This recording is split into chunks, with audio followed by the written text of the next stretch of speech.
성경에서 계속 말하고 있는 것은 바로 나의 하나님이 아니고 우리의 하나님, 공동체 하나님이라는 것입니다. 안녕하세요, 여러분. 반갑습니다. 오늘은 이 마지막 때의 공동체의 중요성에 대해서 말씀을 좀 나눌게요. 요즘 마지막 때가 가까워짐을 느끼는 성도들이 어떻게 예수님을 맞이할 것인가에 대해서 고민을 많이 하는 것 같습니다. 그리고 또 유튜브를 보게 되면 이런 것에 관한 영상들도 많은 것 같아요. 여러 가지가 우리가 준비할 수 있겠지만 저는 그 중에도 가장 중요한 것은 공동체라고 생각합니다. 그래서 오늘은 왜 마지막 때의 공동체가 중요한지에 대해서 말씀을 나누겠습니다. 마지막 때의 공동체가 중요한 이유는 하나님께서 성도를 공동체로 부르셨기 때문이에요. 그러면 하나님께서 왜 성도를 공동체로 부르셨죠? 그것은 하나님이 공동체 하나님이시기 때문입니다. 우리가 알고 있는 하나님은 삼위일체 하나님이시죠. 하나님은 한 분이지만 하나님은 성부 하나님과 성자 하나님과 성령 하나님 세 위격으로 존재하고 계신 한 분 하나님이십니다. 그래서 이것이 우리가 알려주는 중요한 교훈이 무엇이냐면 바로 하나님은 공동체 하나님이라는 것입니다. 공동체는요, 어떤 생각이나 가치관, 신념을 공유하고 이것을 위해서 함께 살아가는 무리들을 공동체로 합니다.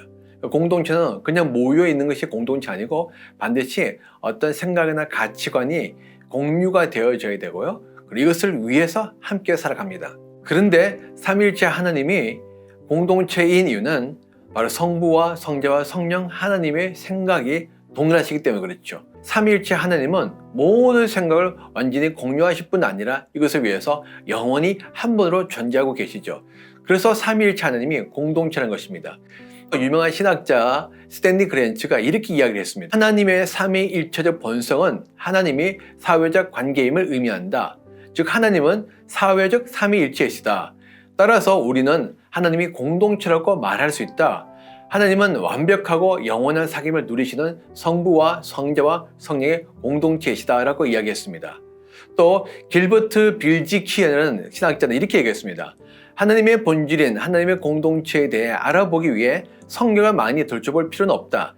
창세기의 첫 세 구절에서부터 하나님이 한 본질 가운데 계신 세 인격의 공동체라는 사실이 나타나기 때문이다. 하나님이 아버지, 아들, 성령의 성삼위로 계시되며 그분들이 영원한 하나됨의 공동체를 이루시는데 라고 이야기했습니다. 이분들이 공동체를 하시는 말씀은 하나님은 공동체 하나님이라는 것입니다. 그래서 공동체 하나님은 철저히 공동체 중심적으로 모든 것을 이루어 나가십니다. 말하면 하나님의 구원의 계획도 하나님의 가족이라는 공동체이며 하나님의 구원의 약속도 하나님의 가족이라는 공동체라는 것입니다. 하나님의 모든 것들은 바로 공동체를 위한 것입니다. 그래서 스탠리 그랜치가 이렇게 이야기했습니다. 하나님의 목적은 개인의 구원이다. 그렇지만 하나님은 우리를 함께 구원하는 것이지 따로따로 구원하는 것이 아니다. 즉 하나님은 우리를 공동체가 되도록 구원하는 것이지 공동체에서 빠져나오도록 구원하는 것이 아니라고 했습니다. 이런 것들을 잘 보여주는 성경 구절들이 참 많습니다.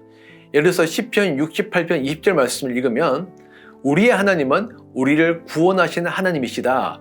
그분은 주 우리의 주님이시다.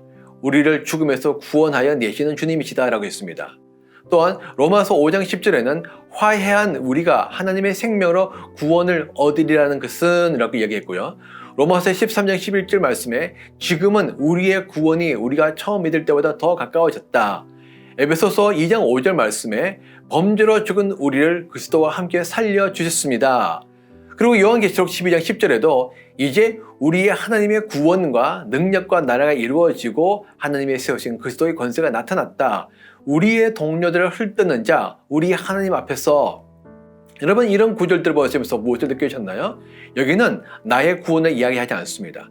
여기서 이야기하는 우리의 구원입니다.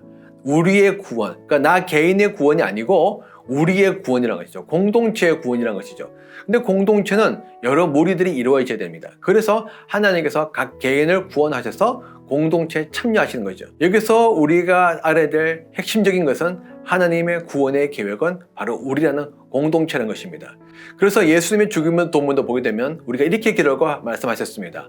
하늘에 계신 우리 아버지, 우리가 기도드릴 때 하늘에 계신 내 아버지, 나의 아버지, 물론 하나님은 나의 아버지이고 우리의 아버지이기도 합니다. 그렇지만 예수님은 여기에서 나의 아버지가 아니라 우리의 아버지라고 이야기하라고 했습니다. 우리가 기도 드려야 될 대상은 바로 우리의 아버지, 공동체의 아버지이신 하나님께 기도를 드려야 된다는 것이죠. 왜? 하나님은 공동체 하나님이시고 공동체를 구원하기를 원하시는 분이기 때문에. 그래서 이제부터 우리는 생각을 조금 바꿔야 됩니다. 어떻게 바꿔야 되느냐? 지금까지는 우리가 나 중심적인 신앙생활, 나 중심적인 기도를 해왔습니다. 그래서 항상 나의 구원, 나의 목적, 나의 의, 나의 뜻, 나의 계획을 이루는 것, 나의 필요한 것들을 채우는 하나님으로 우리가 생각을 해왔죠. 이제는 나의 하나님을 버리고 우리의 하나님을 취해야 한다는 것입니다. 물론 나의 하나님도 너무 중요하죠. 그렇지만은 성경에서 계속 말하고 있는 것은 바로 나의 하나님이 아니고 우리의 하나님, 공동체의 하나님이라는 것입니다. 그래서 우리가 공동체를 위해서 공동생 중심적으로 공동체를 향해서 우리가 생각을 바꾸고 그걸 우리가 가슴속에 새기고 이걸 위해서 살아갈 필요가 있다는 것이죠. 이런 하나님의 구원의 계획은요, 성경 처음부터 끝까지 가득합니다. 하나님은 창세기 1장부터 사람을 만드실 때 혼자 만들지 않고 남자와 여자를 만드셨습니다. 다시 말하면 복수 공동체를 이루게 하신 것이죠. 그리고 아담과 하와를 통해서 가족 공동체를 이루게 하셨어요. 가족 공동체를 이루고 난 다음에 하나님은 그들이 생육, 번성, 충만할 거 말씀하셨습니다. 하나님의 계획은 아담과 하와를 통해서 아담과 하와의 가족 공동체가 세상에 충만한 것이었습니다. 더 나아가서 하나님은 노아의 가족들을 부르셔서 홍수의 심판을 준비하게 하였습니다. 노아 혼자서 준비한 것이 아니라 노아의 가족 공동체가 함께 준비했다는 것이죠. 그리고 하나님은 나중에 아브람도 부르십니다. 아브람을 부르셔서 가나안에서 아브람의 가족 공동체를 이루게 하십니다. 야곱을 통해서 12아들을 낳고 이스라엘의 12지파를 이룰 수 있는 가족 공동체를 형성하게 하시죠. 조금 더 시간이 지나보게 되면 이제 하나님은 모세를 통해서 이스라엘이라는 민족 공동체를 부르시고 민족 공동체 언약을 맺으시고 민족 공동체를 통해서 하나님의 구원의 계획을 이루어 나가는 것을 볼 수 있습니다. 그러니까 하나님의 구원의 계획이 개인에서 가족으로 이제 민족으로 점점 확산되어 가는 것이죠. 그리고 난 다음에 예수님도 마찬가지였습니다. 예수님도 사역하실 때 예수님은 공동체로 사역을 하셨어요. 예수님께서 공생의 사역을 하실 때 가장 먼저 하신 일은 바로 제자들을 불러 모셔서 공동체를 형성하는 것이었습니다. 제자들을 불러서 그들과 함께 지내시고 함께 말씀을 나누시고 함께 식사하고 함께 가르쳤습니다. 모든 걸 다 함께 하면서 생활 공동체를 이루신 것이죠. 그리고 난 다음에 마태복음 16장 18절에 예수님께서 말씀하셨습니다. 나는 내 에클레시아를 세우겠다. 베드로의 고백을 들으시고 난 다음에 예수님께서 하신 말씀이죠. 나는 내 에클레시아를 세우겠다. 예수님께서 말씀하신 에클레시아는 바로 공동체입니다. 다시 말하면 예수님은 베드로와 같은 믿음의 고백을 하는 사람들 부르셔서 바로 나의 에클레시아, 나의 공동체를 세우겠다. 이 구절은 예수님의 계획이 무엇인지 분명히 보여줍니다. 예수님이 원하신 것은 바로 공동체였어요. 이것이 나중에 성령을 통해서 모든 이방 민족으로 확산되어집니다. 우리가 잘 알다시피 사도행전 2장을 보게 되면 성령이 임하시고 성령이 임하고 난 다음에 그 결과로 무엇이 시작되었습니까? 바로 교회가 시작됐습니다. 성령이 제자들이 임하니까 제자들이 성령을 받고 복음을 전파하는데 그 결과로 탄생된 것이 바로 교회란 것이죠. 그리고 그 교회가 계속 확산되어집니다. 나중에는 이방 민족에게로 계속 확장되어집니다. 이것은 하나님, 다시 말하면 성부 하나님과 성자 예수님과 성령 하나님의 모든 계획과 사역이 철저히 공동체 중심인 것을 볼 수가 있습니다. 그래서 사도들의 사역도 공동체를 세우는 것이었어요. 사도들은 여러 지역으로 흩어져서 복음을 전파했습니다. 복음을 전파하고 난 다음에 복음을 받아들인 자들을 개인적으로 양육했습니다. 그렇지만 개인적으로 양육하는 것이 아니라 계속 복음을 전가하면서 그렇게 양육하는 사람들을 바로 불러서 모았죠. 그리고 그들을 통해서 교회라는 공동체를 세웠습니다. 그리고 난 다음에 사도들은 그 지역을 떠나고 또 다른 지역으로 갔습니다. 다시 말하면 사도들의 사역의 목표는 바로 공동체 교회를 세우는 것이 그들의 목적이었어요. 그것을 위해서 복음을 전파하고 그것을 위해서 제자들도 양육했다는 것입니다. 저는 오늘 여러분들에게 특별히 성도가 공동체로 모여야 될 7가지 중요한 이유를 설명드리겠습니다. 여러분 잘 들어보시고 한번 깊이 생각해 보시기 바랍니다. 왜 우리가 공동체로 모여야 되느냐? 먼저는 성도는 공동체의 지체가 되어서 함께 살아가도록 부르심을 받았기 때문입니다. 로마서 12장 5절을 읽으면요. 우리도 여럿이지만 그리스도 안에서 한 몸을 이루고 있으며 각 사람은 서로 지체입니다 라고 했습니다. 우리도 여럿이지만, 다시 말해 성도는 여럿인데 예수님 안에서 한 몸을 이루고 있으며, 여기서 한 몸은요, 교회를 의미합니다. 성경은 이 교회가 예수님의 몸이라고 이야기하고 있거든요. 우리 여러 성도들이 모여서 예수님의 몸된 교회를 이루고 있다는 것이죠. 여러분, 우리의 몸을 보면 몸에는 여러 가지 지체가 있습니다. 손이 있고, 발이 있고, 다리가 있고, 가슴이 있고, 팔이 있고, 목이 있고, 이런 여러 가지 지체들이 모여서 한 몸을 이루는 것처럼 우리 성도들도 여러 지체들이지만 여러 지체들이 서로 모여서 예수님의 한 몸을 이루고 있다. 하나님은 우리 성도를 혼자 살도록 부르신 것이 아니라 하나님은 공동체, 교회 안에서 그리스도의 몸을 이루어서 서로 기능을 하며 함께 살도록 하셨다는 것입니다. 사도행전 2장 42에서 46절 읽으면 이렇게 기록되어 있습니다. 그들은 사도들의 가르침에 몰두하며 서로 사귀는 일과 빵을 떼는 일에 기도에 힘썼다. 집집이 돌아가면서 빵을 떼며 순전한 마음으로 기쁘게 음식을 먹고, 초대교회가 가장 힘썼던 것은 뭐냐면 함께 식사하며 교제를 나눈 것입니다. 이들이 교제 나누고 식사를 했다는 것은 뭐냐면 영적인 가족이 되었던 것입니다. 영적인 가족이 되었기 때문에 함께 밥을 먹고 함께 교제 나누고 함께 고민하고 함께 기도하고 함께 말씀을 나누고 함께 격려하고 함께 찬양하면서 함께 더불어 살아갔던, 다시 말하면 공동체였다는 것이죠. 하나님은 우리 각 성도를 부르셔서 공동체 안에서 서로 함께 살아가도록 하나님께서 우리를 구원하셨다는 것입니다. 두 번째, 우리가 공동체에 모여야 될 이유는요, 성도는 공동체의 유익을 위해서 공동체를 섬기도록 부르심을 받았기 때문입니다. 고린도전서 12장 4에서 7절 읽으면 은사는 여러 가지지만 그것을 주시는 분은 성령님이십니다. 섬기는 일은 여러 가지지만 섬김을 받으시는 분은 같은 주님이십니다. 각 사람에게 성령을 나타내 주시는 것은 공동 이익을 위한 것입니다 라고 했습니다. 하나님은 우리를 부르셔서 하나님의 자녀가 되게 하였습니다. 근데 그때 하나님은 성령을 통해서 모든 성도에게 은사를 주십니다. 은사를 주시는 것은 바로 성령의 뜻에 의해서 주신 것인데, 그 은사는 바로 하나님께서 그 은사를 가지고 공동체를 섬기라고 주신다는 것이죠. 다시 말하면 하나님은 성도가 공동체를 위해서 하나님이 주신 은사를 가지고 섬기기를 원하셨습니다. 그렇게 될 때 그 공동체는 성령이 주는 여러 가지 유익을 얻을 수 있다는 것이죠. 그 은사를 가지고 자기를 자랑하는 것도 아니고, 그 은사를 가지고 그냥 아무것도 하지 않고 섞이는 것도 아니고, 그 은사를 사용하기를 원하십니다. 그 은사는 철저히 공동체를 위해서 주시는 것입니다. 그렇기 때문에 성도는 그 은사를 받고 그 은사를 개발해서 그 은사대로 공동체를 섬겨야 될 책임이 있다는 것이죠. 세 번째, 성도는 공동체 안에서 하나님을 만납니다. 요한일서 4장 12절 읽으면 우리가 서로 사랑하면 하나님이 우리 가운데 계시고, 여기서 서로 사랑하면 하나님이 우리 가운데 계신답니다. 여러분, 사랑하려면요, 이 사랑은 서로 사랑입니다. 나 자신을 사랑하도 중요하지만 우리가 서로 사랑하면 이웃을 사랑하고 공동체 안에서 다른 지체를 사랑하는 것이죠. 교회 안에서, 공동체 안에서 우리가 서로 관계를 맺으면서 서로 사랑하게 될 때, 그때 살아계신 하나님이 우리 가운데 임재하신다는 것입니다. 우리가 정말 하나님을 만나고 싶으면 개인적으로 경건의 시간을 가지면서 하나님을 만날 수도 있습니다. 그러나 그것이 전부는 아닙니다. 그것도 중요하지만 하나님은 우리가 공동체에서 서로 사랑의 사귐을 가지면서 하나님을 만나기를 원하십니다. 왜냐하면 하나님이 삼위일체 하나님이시고 하나님이 공동체 하나님이시고 하나님이 서로 사랑의 사귐을 갖고 계시는 하나님이시기 때문에 우리도 하나님처럼 서로 사랑하면서 공동체에서 함께 지내고 있을 때 하나님이 우리를 만나 주신다는 것이죠. 개인적인 하나님을 만나는 것도 중요하지만 참으로 삼위일체 하나님을 만나고 싶으면 단순히 삼위로 존재하는 것이 아니라 그 삼위가 사랑의 사귐을 통해서 한 분으로 존재하시는 정말 삼위일체 하나님을 만나고 싶으면 성도는 반드시 공동체 안에서 지체들과 함께 사랑의 사귐을 가져야만 됩니다. 그때 하나님을 온전히 우리는 만나게 됩니다. 네 번째, 우리가 알아야 될 중요한 이유는 성도는 공동체 안에서 영적인 유익, 다시 말해 성령의 은혜와 축복을 누리기 때문입니다.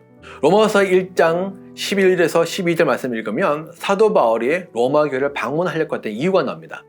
내가 여러분을 간절히 보고 싶어하는 것은 여러분에게 신령한 은사를 좀 나누어 주어 여러분을 굳세게 하려고 하는 것입니다. 이것은 내가 여러분과 함께 지내면서 여러분과 내가 서로의 믿음으로 서로 격려를 받고자 하는 것입니다.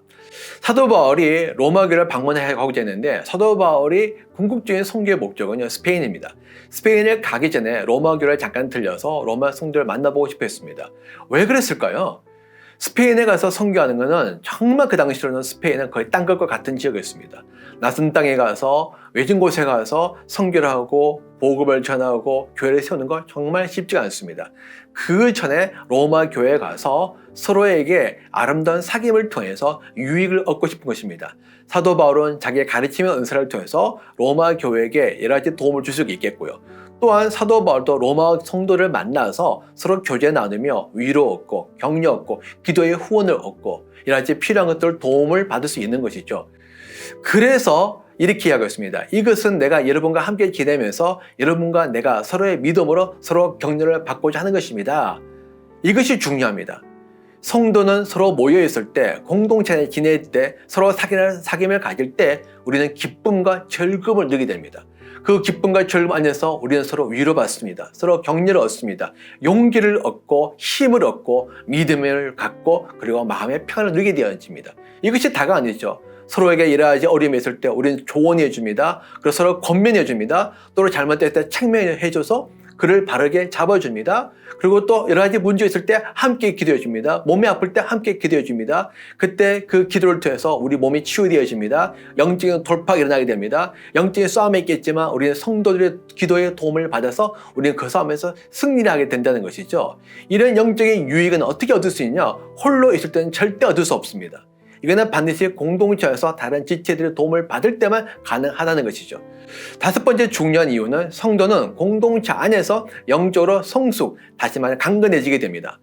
에베소서 4장 11에서 13절 말씀을 읽으면 그분이 어떤 사람은 사도로, 어떤 사람은 예언자로, 어떤 사람은 복음 전도자로, 어떤 사람은 목사와 교사로 삼으셨는데 그것은 성도를 준비시켜서 봉사 일을 하게 하고 그리스도의 몸을 세우게 하려는 것입니다.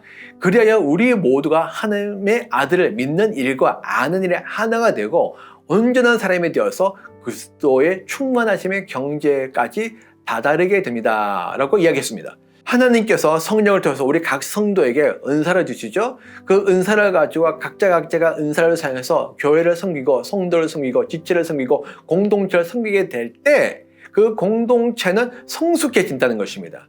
공동체에 여러 가지 필요한 것들이 많이 있는데 그 공동체에 필요한 것들을 나 홀로서 모든 것을 다 할 수는 없습니다.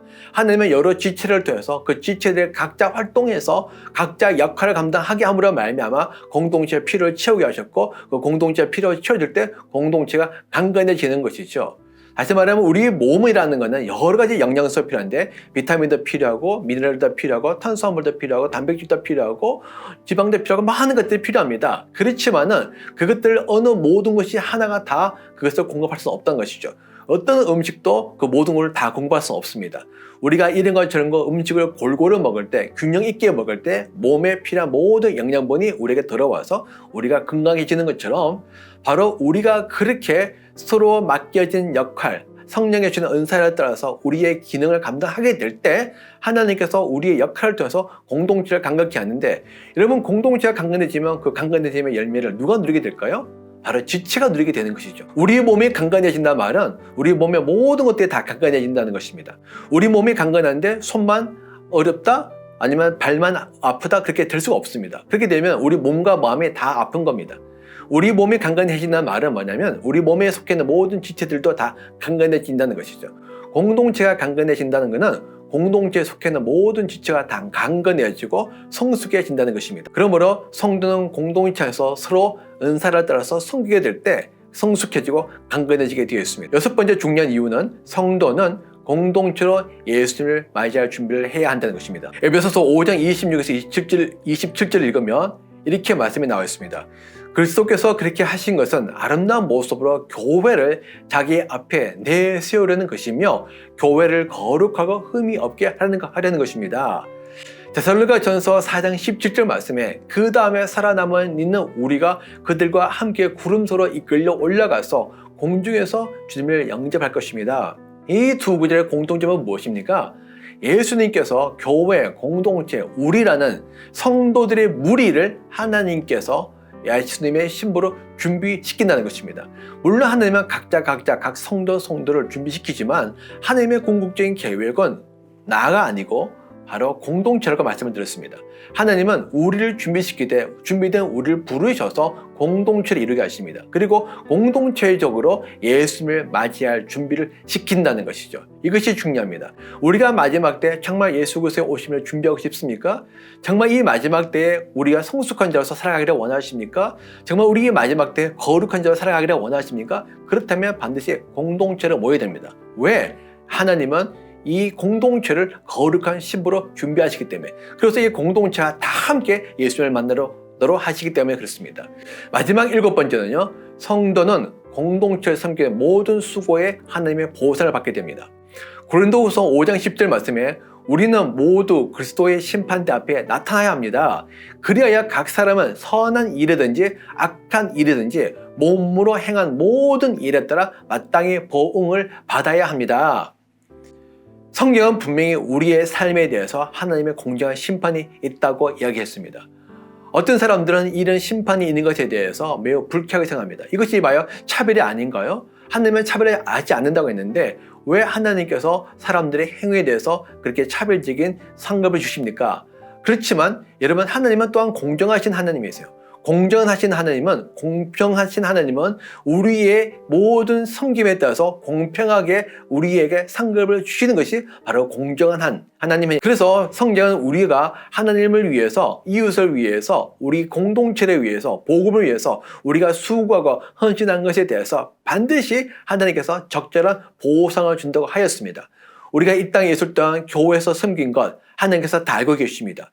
우리가 이 땅에 있을 동안 교회를 위해서 눈물을 흘리며 기도했던 것, 아픔이 있고 힘들지만 참고 견디면서 교회를 섬겼던 것들, 교회가 하나 되기 위해서 자기를 낮추고 자기를 포기하고 아니면 자기의 십자가를 짊어지고 예수님이 뒤따랐던 그 모든 것들에 대해서 하나님께서 아시고 그것에 대해서 하나님께서 정당한 보상을 하여 주는데, 그 보상은 이 땅에서 우리가 했던 것들, 우리가 섬겼던 것들, 우리가 지불했던 것들과는 비교할 수 없는 영광으로 우리에게 보상하여 준다고 하였습니다. 다시 말하면 우리가 하나를 뿌렸는데 하나님은 30배, 60배, 100배의 결실로 하나님의 나라에서 그 보상을 누리게 한다는 것이죠. 그러므로 여러분, 참으로 하나님의 나라에서, 저 천국에서 예수님께서 다시 오실 때 정말 하나님의 영광스러운 그 보상을 여러분 누리고 싶습니까? 그것도 영원한 보상입니다. 그 보상을 여러분 누리고 싶습니까? 그렇다면 우리가 이 땅에 살고 있을 동안 바로 하나님의 공동체, 바로 하나님의 꿈, 하나님의 계획, 하나님의 열정, 하나님의 모든 구원의 사역의 중심인 하나님의 교회를 섬기는 것에 여러분들이 마음을 둬야 한다는 것이죠.